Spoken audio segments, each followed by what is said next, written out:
Olá, estamos de volta, dando sequência ao nosso estudo. Agora é um tema que cai muito em concurso, que é a questão da decadência do direito do consumidor, perfeito? Então, nós vimos sobre os vícios do produto e do serviço e vimos sobre o fato ou defeito dos produtos ou serviços. Mas veja, o consumidor, ele tem um prazo para reclamar disso. Ele tem um prazo para reclamar dos vícios e dos defeitos, seja do produto, seja do serviço. E o artigo 26, justamente, ele vem para trazer para nós quais são os prazos decadenciais, ou seja, quanto tempo eu tenho a partir da constatação de que meu produto é viciado ou meu produto é defeituoso, para que eu possa exercer o meu direito de reclamação. Perfeito? Nós temos um prazo de 30 dias quando se trata de fornecimento de serviço ou produto não durável e temos um prazo de 90 dias quando se tratar de fornecimento de serviço ou produto que são duráveis. A contagem desse prazo decadencial de 30 dias ou de 60, ela se inicia a partir do momento em que houve a entrega efetiva do produto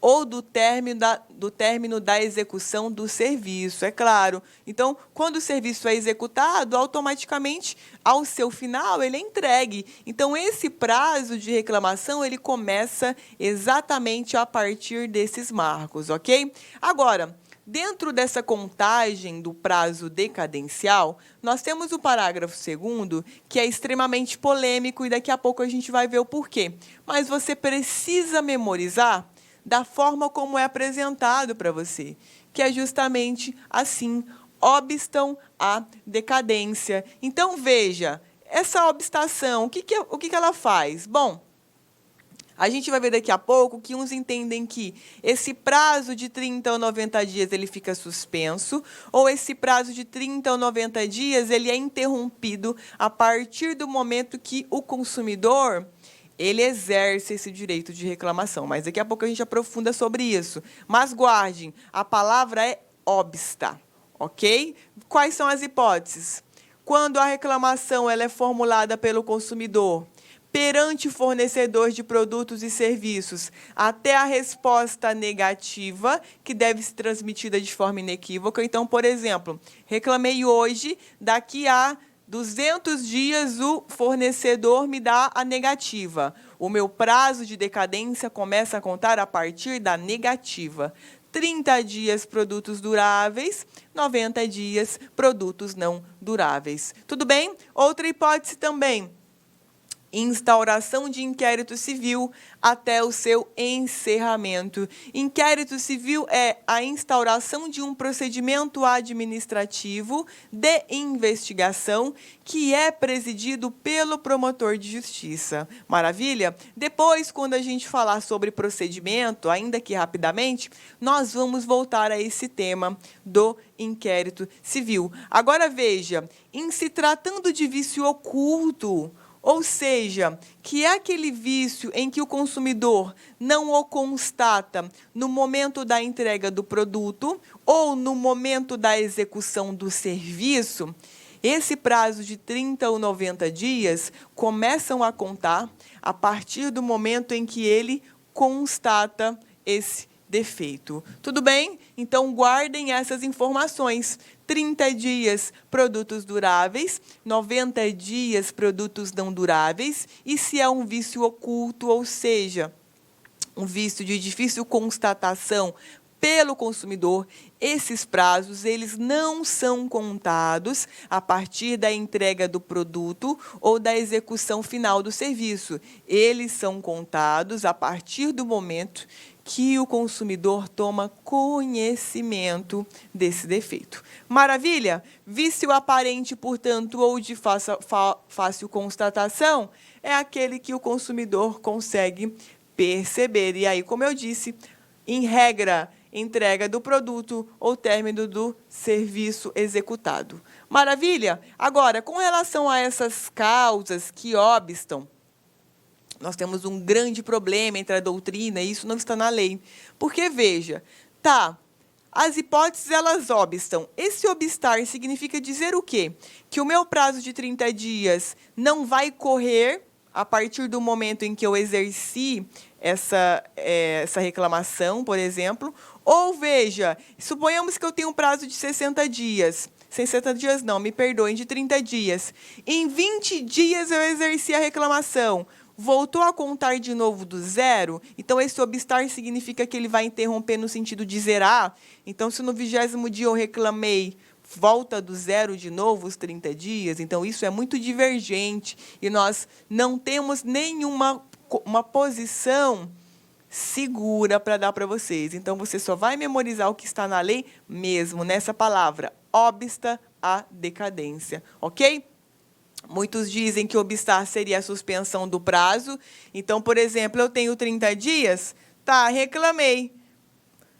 Ficou 1 ano sem resolver. Bom, durante esse 1 ano, suspendeu. Aqui eu tenho mais 20 dias quando voltar a negativa. Uns dizem que é isso. Outros dizem que é sinônimo de interrupção.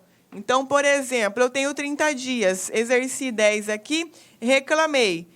Essa reclamação interrompeu. Aqui eu volto do 1º dia de novo até o 30º, ok? Como eu disse, não há nenhum consenso com relação a essas causas que obstam a decadência e que nós acabamos de ler. Portanto, com relação ao inciso primeiro, significa dizer que somente a reclamação é que vai obstar o prazo.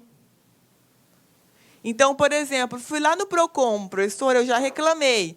Está obstando o prazo? Não. Você tem que ir no fornecedor. Então, se teve um problema com o seu produto, você vai no fornecedor. E também vai no PROCON, porque o PROCON, administrativamente, ele vai tentar conciliar as partes, fornecedor e consumidor. Mas, veja, só o prazo de 30 dias ou 90 vai ficar obstado se for no fornecedor. Então, o PROCON, ele não consegue obstar o decurso desse prazo de 30 dias ou o decurso do prazo de 90 dias, tá? Então, muito cuidado, porque isso é pegadinha. A reclamação deve ser feita diretamente ao fornecedor. E uma reclamação não impede a outra. Reclamei do produto na empresa. Posso reclamar no PROCON? Posso, tranquilamente. Tudo bem? Sobre a segunda hipótese, que é a instauração de inquérito civil até o seu encerramento, esse encerramento é considerado a partir do momento em que há a homologação da promoção de arquivamento. Ou seja, o promotor, que é o titular do inquérito civil, que vai meio que investigar, por exemplo, crimes contra a relação de consumo, no qual essa situação em que o produto está viciado se encontra, por exemplo, ele vai presidir esse inquérito e aí ele pode, muito bem, resolver arquivar, dizendo, olha, eu não tenho indícios suficientes para poder levar adiante uma ação civil contra essa empresa, esse fornecedor. Então, veja que nós vamos ter aqui o encerramento com o arquivamento homologado. Então, o promotor pede o arquivamento e não é ele quem arquiva, é o Conselho Superior do Ministério Público, ao qual ele está vinculado, quem vai homologar esse pedido dele. A partir dessa homologação é que o prazo volta a correr. Então, por exemplo, está com o produto lá viciado. Tem um inquérito civil que apura isso também. Esse inquérito demorou 1 ano. Bom, o seu prazo de 30 dias ou 90 dias começa a correr a partir do momento que é homologado. Então, 1 ano e alguns dias depois é que o seu prazo vai começar. É isso que o dispositivo legal ele quer nos dizer. Perfeito? Com relação, ainda dentro desse universo de vício e defeito, a garantia contratual, nós temos no artigo 24 a garantia legal, ou seja, é a lei quem traz esse prazo de garantia para você. Artigo 24. A garantia legal de adequação do produto ou serviço depende de termo expresso, vedada a exoneração contratual do fornecedor. Ou seja, essa garantia legal ela é obrigatória. Ou seja, o produto que você adquiriu, ele deve ser destinado para a finalidade que você adquiriu. Então, por exemplo, comprei uma TV Smart. Chegou em casa, Smart não funciona. Então, então você tem ali uma garantia legal de que os caras eles vão ter que te dar uma TV da forma como você a adquiriu, ok? O artigo 50, inclusive, do CDC, fala para nós sobre a garantia contratual, que não é a garantia colocada na lei que nós acabamos de ler. A garantia legal, ela está aqui no 24. Então, veja, independe de termo expresso e não pode ter uma cláusula contratual do fornecedor dizendo que ele não tem obrigação se por acaso esse vício for constatado. Agora, a garantia contratual, que é aquela trazida pelo fornecedor, um plus, ela está lá no artigo 50. A garantia contratual é complementar à legal e é conferida mediante termo escrito. Veja que ela não vai valer de nada enquanto tivermos a garantia legal. 30 dias produtos duráveis, 90 dias produtos não duráveis. Então, veja aqui, eu tenho uma garantia extra contratual, ou seja, vamos colocar uma nova cláusula de extensão dessa garantia, de 100 dias contados a partir da retirada do produto. Não presta. Porque você já tem, se é um produto durável, 90 dias da garantia legal. Então, o cara está ali, na verdade, te dando 10 dias a mais. Não é válido, ok? Essa garantia contratual ela só vai incidir depois de esgotado os 30 ou os 90 dias. Maravilha? Então, agora você já sabe que o prazo decadencial, 30 dias, produtos não duráveis, 90 dias produtos duráveis, se é vício oculto, ou seja, aquele vício que não traz uma fácil constatação para o consumidor, esses prazos começam a correr a partir do momento em que o consumidor toma conhecimento desse defeito ou desse vício. Perfeito? Lembrando que, se eu tenho uma reclamação com relação ao produto, eu vou primeiro no fornecedor. O PROCON ele não consegue obstar a contagem desse prazo de 30 ou 90 dias. Perfeito? Com relação à decadência, era o que nós tínhamos para falar. E aqui nós temos agora a prescrição. Prescrição, veja, ela não trabalha com a questão do vício ou defeito. A prescrição trabalha com relação à responsabilidade que esse vício ou esse defeito vão acarretar. Qualquer prejuízo que esse vício ou defeito acarrete ao consumidor, surge aí o dever de responsabilidade, que nós já vimos que dos fornecedores ela é objetiva. Com exceção de quem, gente? Do profissional liberal, porque lá, sim, é subjetiva. Maravilha? Então, olha lá, artigo 27. Acidente de consumo. Se é acidente de consumo, é o quê, gente? Defeito, fato do produto ou serviço. Prescreve em 5 anos a pretensão à reparação pelos danos causados por fato do produto ou serviço, iniciando-se a contagem do prazo a partir do conhecimento do dano e de sua autoria. Claro, porque, veja, suponhamos que o cara instalou um ar-condicionado da minha casa super mal instalado. Então, veja, um vício da qualidade do serviço. E aí, o ar-condicionado estourou e me queimou. E suponhamos que ele instalou hoje, daqui a 6 meses aconteceu esse acidente comigo. Veja, nós temos aqui um fato do serviço, porque atingiu a minha segurança e extrapolou a esfera da prestação do serviço. Nesse caso, esses 5 anos começam a contar a partir do momento em que eu me queimei e a partir do momento em que eu soube que foi o instalador que ocasionou esse dano em mim, ok? Então, veja que esse é o marco inicial para a contagem da prescrição. Da mesma forma que na decadência, em que a palavra é obsta à decadência, que é aquela zona meio nebulosa, nós temos as causas de interrupção. E aí, veja, esse artigo nós acabamos de ler, perfeito? Mas o que vai acontecer?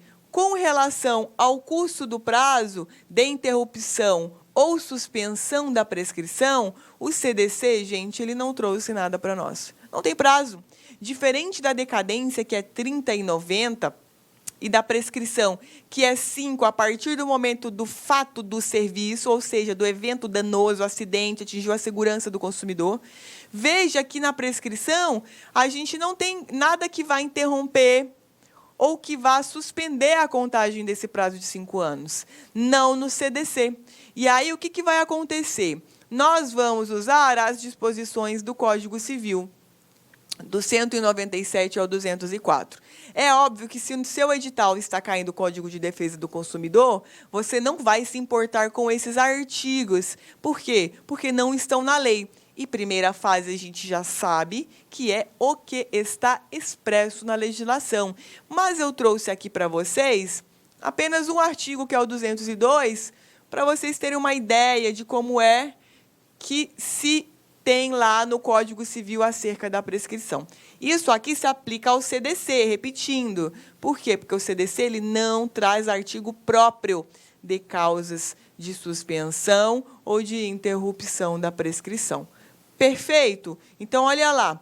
A interrupção da prescrição, que somente poderá ocorrer uma vez, dar-se-á por despacho do juiz, mesmo incompetente, por protesto das condições do inciso antecedente, por protesto cambial, pela apresentação do título de crédito em juízo, por qualquer ato judicial que constitua o devedor em mora, por qualquer ato inequívoco, ainda que extrajudicial, que importe reconhecimento do direito pelo devedor.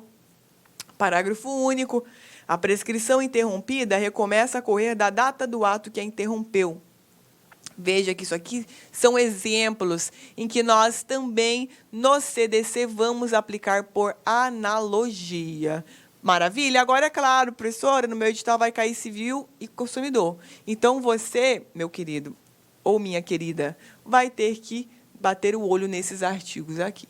Tudo bem? Não trouxe aqui para vocês não me matarem na aula, porque a gente ia ler esses artigos aqui, um terror, né? Então, eu trouxe, por exemplo, o 202, para vocês terem uma ideia de como é que é essa prescrição interrompida lá no Código Civil. Perfeito? Encerramos, portanto, decadência, encerramos, portanto, prescrição, e agora nós vamos falar de um tema muito legal, que é a desconsideração da personalidade jurídica. Então, vejam vocês, sempre que nós temos uma empresa que explora a atividade econômica, a maior parte dos casos nós temos uma sociedade, seja um empresário individual de responsabilidade limitada, que é a EL, ou seja, uma empresa societária, ou seja, em que mais de uma pessoa constitui aquela empresa. Agora, veja, por que é que se criam empresas? Justamente para o fato de que, se a empresa quebrar, as dívidas da empresa não vão ultrapassar a empresa, não vão atingir os bens pessoais dos sócios, ok? Agora, o que acontece? Muitas vezes, quando o dono da empresa vê que a empresa vai quebrar, ele começa a se desfazer do patrimônio da empresa, ok? Então, suponhamos que eu tenho uma empresa distribuidora de medicamentos. E aí eu comecei a quebrar. E aí eu comecei a passar para o mercado de trabalho, de consumo, me perdoem, produtos vencidos, não estou pagando também os meus fornecedores, está uma bagunça, e eu vejo que eu vou quebrar. Todo o capital da empresa eu estou pegando e embolsando no meu patrimônio particular, porque eu já sei que a empresa ela está quebrada, ela vai quebrar, então não deixo nada ali para pagar a dívida, eu tiro tudo que ela tem e deixo ela morrer seca. O que acontece? Os consumidores que compraram medicação vencida e que, portanto, ficaram doentes, eles têm o direito de indenização pelo fato do produto, concordam? Um defeito no produto que atingiu a segurança do consumidor, perfeito, né? Veja, como que vai funcionar nesse caso? Bom, nesse caso, a gente tem a seguinte situação. Se o consumidor ele entra com uma ação de indenização por danos morais e materiais contra a empresa, e ele sabe que a empresa está quebrada, mas ele sabe que o dono da empresa tem grana, ele entra com a desconsideração da personalidade jurídica dessa empresa. Ou seja, quando a empresa ela é constituída, ela ganha uma personalidade, é como se fosse a alma da empresa. Ela é capaz de gerir direitos, obrigações, grana, é a personalidade dela. E aí, quando você, consumidor, para ser indenizado, pede essa desconsideração, você vai tirar esse véu, você vai tirar a alma da empresa para atingir o patrimônio pessoal do dono, do sócio. Perfeito? Lá no 28, nós temos exatamente isso que nós estamos acabando de conversar. O juiz poderá desconsiderar a personalidade jurídica da sociedade quando, em detrimento, ou seja, em prejuízo do consumidor. Quais são as hipóteses? Abuso de direito, excesso de poder, infração da lei, fato ou ato ilícito ou violação dos estatutos do contrato social. A desconsideração também é efetivada quando houver falência, estado de insolvência, encerramento ou inatividade da pessoa jurídica provocados por má administração. E aí seguimos. A gente vai desmembrar esses artigos. Esse artigo, não se preocupem.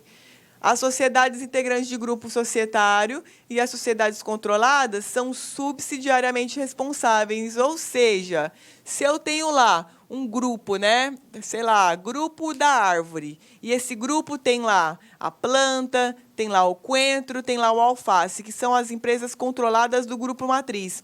Esse grupo matriz, se, por exemplo, a coentro quebrar, ele responde subsidiariamente nessa desconsideração.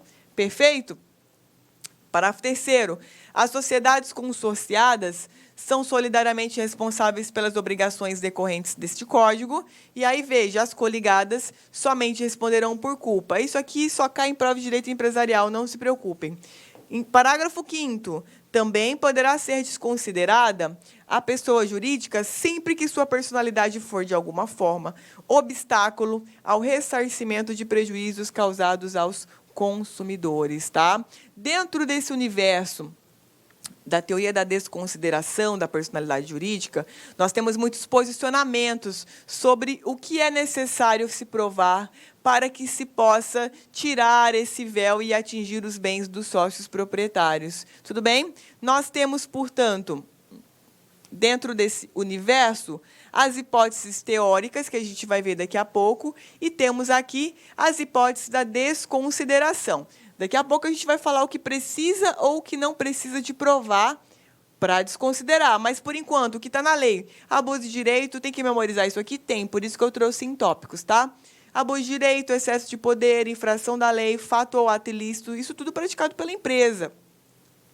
Violação dos estatutos ou contrato social, falência, estado de insolvência, encerramento ou inatividade, e sempre que a personalidade for, de alguma forma, obstáculo ao ressarcimento dos danos causados a consumidores. Ou seja, tudo que eu li agorinha correndo, igual uma louca, no artigo que nós estamos estudando. Perfeito? Essa teoria da desconsideração, ela tem duas... essa desconsideração, aliás, ela tem duas teorias. A teoria maior da desconsideração e a teoria menor da desconsideração. Na teoria maior, o que acontece? A parte autora que quer ser ressarcida, ela tem que demonstrar efetivamente que está havendo ali uma máfia para poder tirar o dinheiro que é da empresa e ficar na posse dos sócios. Na teoria menor, não. Olha o nome, teoria menor. Ou seja, eu não preciso provar isso tudo. Basta eu provar que a empresa não tem grana para me pagar, que eu vou no bem do dono. Na teoria maior, não. Eu tenho que ter a empresa que não tem grana para pagar e eu ainda tenho que demonstrar que é o dono que está fazendo isso. Na teoria menor, eu não preciso. Perfeito? Então, nós temos, basicamente, essas duas teorias que eu trouxe aqui para vocês. Essa teoria maior é a teoria do Código Civil. É a teoria da desconsideração da personalidade jurídica do Código Civil. Lá, essa teoria maior, o que ela faz? Ela depende que a parte peça, ou o próprio promotor de justiça, e ela é cabível quando há desvio de finalidade da empresa, confusão patrimonial da empresa. Então, veja, eu, parte autora, tenho que provar isso. Essa confusão patrimonial, esse desvio da finalidade da empresa. E veja, além de provar o prejuízo tenho que provar um desses dois aspectos. Agora, na teoria menor, que é adotada no Código de Defesa do Consumidor, o que eu preciso? Bom, primeiro, a parte pode pedir, mas o juiz, mesmo que ninguém peça, ele pode declarar sem ser provocado. Então, o juiz ele pode de ofício. Então, ele vai dizer assim, olha, esse filho da mãe aqui está com esquema, vou desconsiderar a personalidade jurídica da empresa dele para ir pegar os bens dele, porque ele está desviando tudo para patrimônio dele. Então, o juiz, quando constata esse dano, ele já pode fazer isso. Quando ele constata essa operação, esse esquema, ele já vai fazer isso, ninguém precisa pedir para ele. Essa é a teoria menor. Veja, basta que eu consiga provar que o prejuízo está com o consumidor. Ainda que eu não consiga demonstrar nada além disso. Então, eu vou dizer, olha, o cara está me devendo, sei lá, nesse acidente que me queimou, a minha indenização por dano material e estético foi R$100.000. Ó, deu bacen-jude na empresa, a empresa não conseguiu me pagar. Excelência, eu quero desconsiderar a personalidade. O juiz vai conceder? Vai. Ele vai conceder. Por quê? Porque é CDC. Eu não preciso provar que ele está dilapidando o patrimônio da empresa. Basta eu pedir a desconsideração. Quais são as hipóteses autorizadoras? Todas aquelas que nós lemos: abuso de direito, falência, estado de insolvência, infração da lei, fato ou ato ilícito, ok? Sempre que de alguma forma a personalidade for obstáculo para pagamento ou ressarcimento dos consumidores. Mas veja, eu não vou precisar fazer prova disso tudo. Eu vou simplesmente dizer que a empresa não tem condições de arcar com o meu prejuízo. E aí o juiz ele vai desconsiderar porque é a teoria menor. Tudo bem? Então, guardem. Teoria maior, Código Civil, mais dificultoso, tem que haver prova, as partes têm que pedir ao MP, o juiz sozinho ele não vai decidir nada. Enquanto que, na teoria menor, não. Na teoria menor, o juiz ele pode, sem que ninguém peça, e não é necessário essa comprovação que nós acabamos de conversar. Maravilha, pessoal? Já deu o meu tempo agora. Dá uma segurada que daqui a pouco a gente já volta.